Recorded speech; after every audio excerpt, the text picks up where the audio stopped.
Welcome back to the JLU 2.0 build. This will be part 2, continuation of the build. And last time, if you remember, we finished up the front axle, wide track.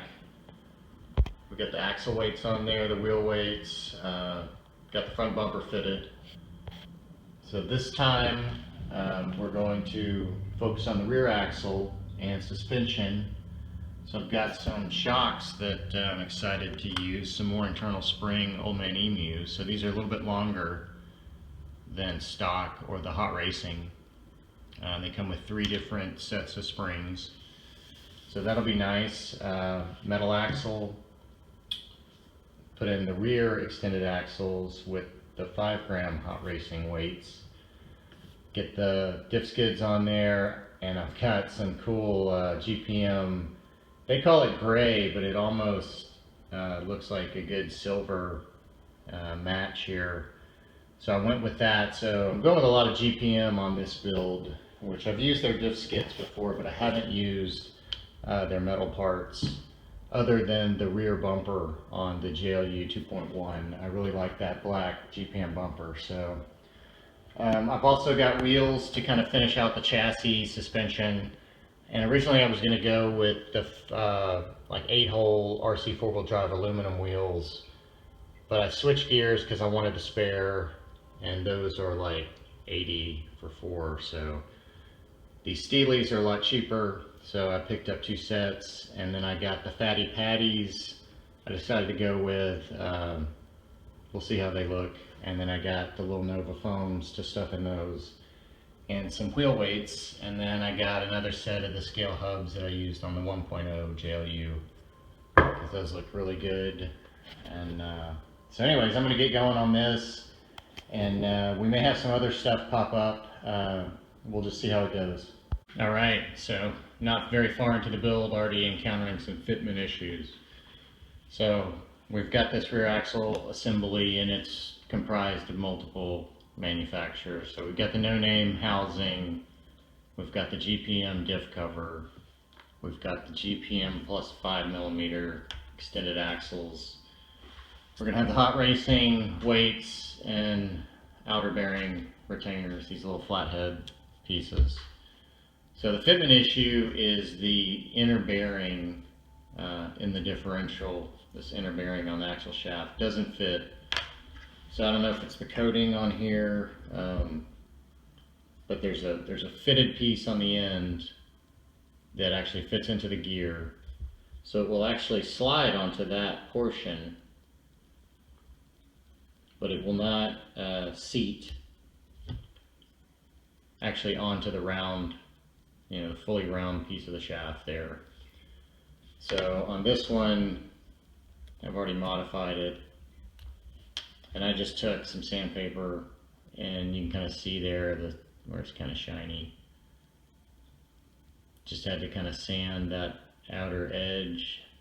Not very much, but just enough to get it to seat. So now this should fully engage. And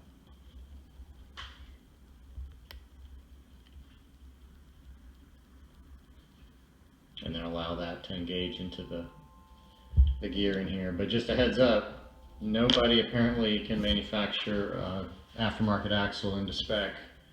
I'm curious if the full send extended axles are going to be actually just straight bolt up, or they're going to require modification as well. I would hope they are just straight bolt up, but hot racing, no. GPM, no. You have to use your brain and your Dremel or your sandpaper or something, and kind of finagle those axles. So anyways, moving on. All right, got everything together here. Got the diff cover on. It's a little different than other ones I've seen. It uses the same 2 long screws at the top, but instead, usually there's the 4 screws are shorter than these top ones, but they're all the same. It uses, the ones in the middle are pretty short. I guess because they're recessed more. And then I think these 2 bottom ones are the typical length. But this is set up, it's pretty nice. It's got the holes in the side for the diff skid. So the GPM, of course, you can mount to the side. And it comes with the plastic mounts for the stock Diff cover or the thin aluminum.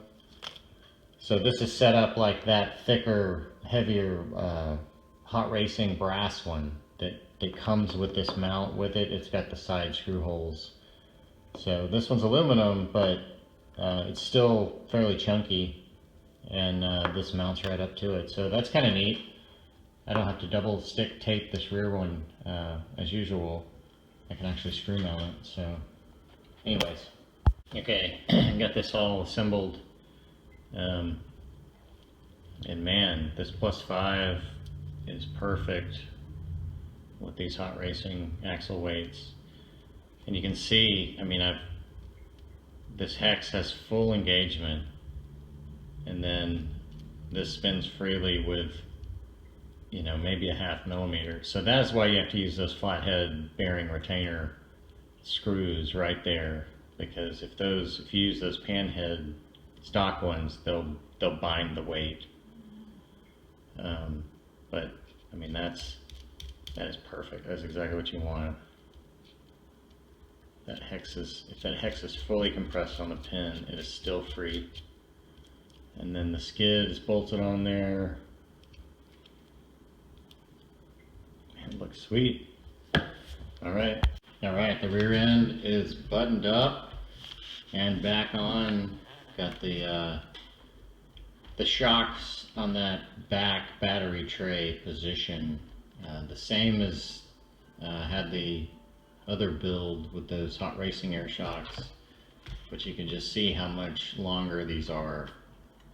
It's quite a lift on the back. I mean, of course this is the saggy stock shocks, but may have to adjust that position. I had to use some spacers. I just used some of those hot racing spacers that I bought last time in various sizes. Those come in handy. So that gets this off of the frame rail because this shock body is so much wider. But it comes with nice little stickers you can put on there.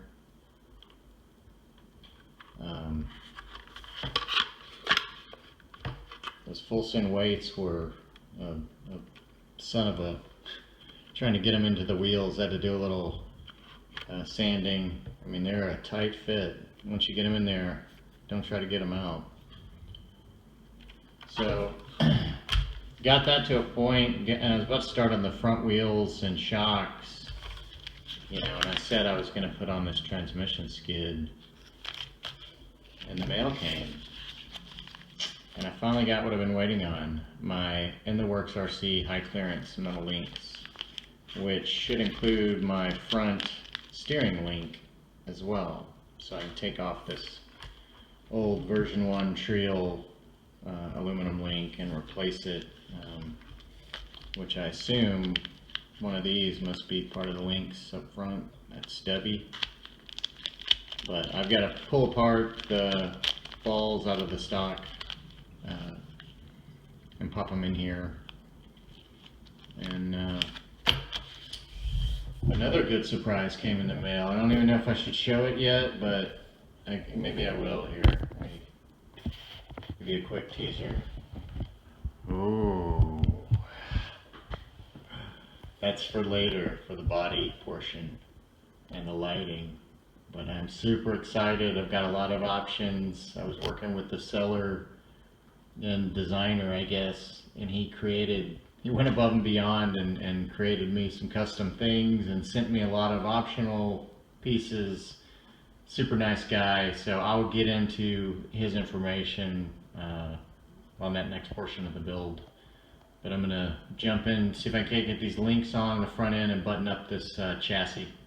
Alright, got a little update on these high clearance links from In the Works RC.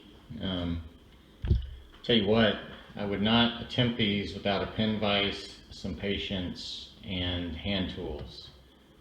And you're going to need to wrap those hand tools and then probably re-wrap them as you go because it'll wear through.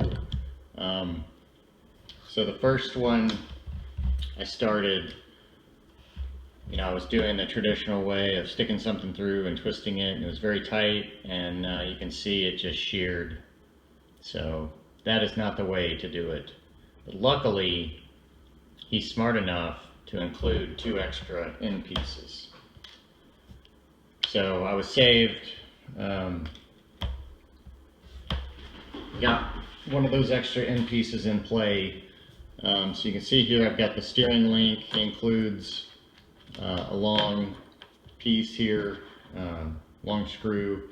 You've got to remove your existing links and swap out the little ball joint pieces. And again, you're going to want to take an X-Acto and clean out and maybe widen a little bit these holes. I almost crushed one inserting it. It was such a tight fit. And you can see here I've got the uppers installed on the rear. That was kind of the first test run, and then I kind of gave up last night. I was out of patience for these and kind of restarted this morning. They're quite a bit wider than stock, definitely heavier. And you can see this battery tray mount, I had to bring the screw out again with a spacer. I may cut that off at some point and save that spacer. But even on compression, and granted this is not stock shock, so this is lifted a little bit. So if you have a stock setup, it'll compress more. So you're probably going to get into that battery tray mount. I think this just taps it on one side and the other side clears it. So you could take a Dremel or a hobby knife and, you know, increase that little chamfer that's already there, which I think I may do if I keep this battery tray in the position it is. So I've got to remove all the stock, swap out the ball joints, and get the front steering link in. So luckily I've got a bunch of stock links, so I may just go grab those and pull those apart and then just do a hot swap real quick. But that's just, you know, for anybody wanting to do these in the Works RC, they're not assembled. They take a little bit of time and patience and fitting, and I'm telling you, they are a tight fit. So you've got to clean those out, thread them on, and they'll kind of bind at a point, and then unthread them, clean them out some more. And then for those final turns, you've got to use hand tools, and the hardest part is getting them, you know, straight with the bend, getting these things aligned. So you've got to just, you know, clock it just a hair, you know, towards the end. But I do like that they're weightier. I don't think that they need to be this beefy. They could definitely be smaller diameter, but anyways, we'll get them on and see if I can't get the front end shocks on and wheels, and then that may be the stopping point for this build. All right, the high clearance links are in, and this may wrap up the second phase of the build. The screw provided from In the Works for the front steering links is actually an M2 rather than a 1.4 that the SCX24s use. So I don't know what the deal is, if that's a mistake. It's like a 15 millimeter length, so I'm gonna have to find one of those that will actually thread into the brass knuckle. Maybe if you have the plastic knuckle, you can just thread that M2 in there and it'll work. I don't know, but it's definitely not going to work for anything metal. So that kind of stopped me in my tracks there. Went ahead and got the wheels, tires on, and as I was putting these on, I noticed one of my back tires had a hole in it. So I went ahead and vented all the tires, and I really like it with these Lil Nova foams. I got the mediums and the softs in the front. I lowered the body mount back down to the original position. It's sitting really nice with that bumper. I'd really like to get the body as low as I can to get the bumper as close to these fender flares as possible. So I may cut the bottom of the body of the gray one to lower this nose down a little. So I'm not having any clearance issues with the front tire anymore. Ended up going to the stock shock position. For now, I tried several positions. but that is giving me quite a bit of suspension lift. I may play around with the springs. The springs are fairly stiff, and I think these are the soft. I'm gonna have to verify that, but I mean, that's the only thing limiting the flex is just the springs. They don't want to compress fully, but here you can get a sense of the links here. And I'll tell you, anybody that wants to do these in the works, high clearance links, I would say they're not worth it unless you want to spend a lot of time fiddling and fitting this stuff and installing it. It is not a bolt-on quick, deal. And for $40, I don't know that it's worth it. You could pick up a fully metal, Hot Racing or GPM or some other brand aluminum link kit. I had one axle sitting funky. I had to keep adjusting these link ends. I mean, if you get the length off or you get them twisted at all, you'll have some issues. I finally got it sitting right, but I mean, it took the better part of a day on and off installing that, playing with the links, messing with it. I mean, I don't know. I definitely wouldn't do it again. I mean, they look cool. They had some weight, but they're way too beefy for this scale. I mean, they could be a lot thinner, I think. So I'm hoping these steering links aren't too beefy and don't, get in the way at the front end. But I think I'm going to hold off on this other stuff. I'm going to do this, I think, with the transmission and the motor. It makes sense. I don't want to tear into those links again.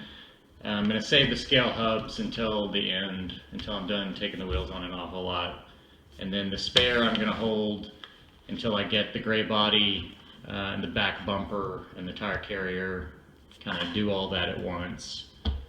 So I think for now that wraps it up. I'm going to get some LEDs on order for my light bar and lighting. So the next phase should maybe come in another week. We'll see. But it's coming along. At some point it will turn into a silver and gray Jeep, I promise. But thanks for watching.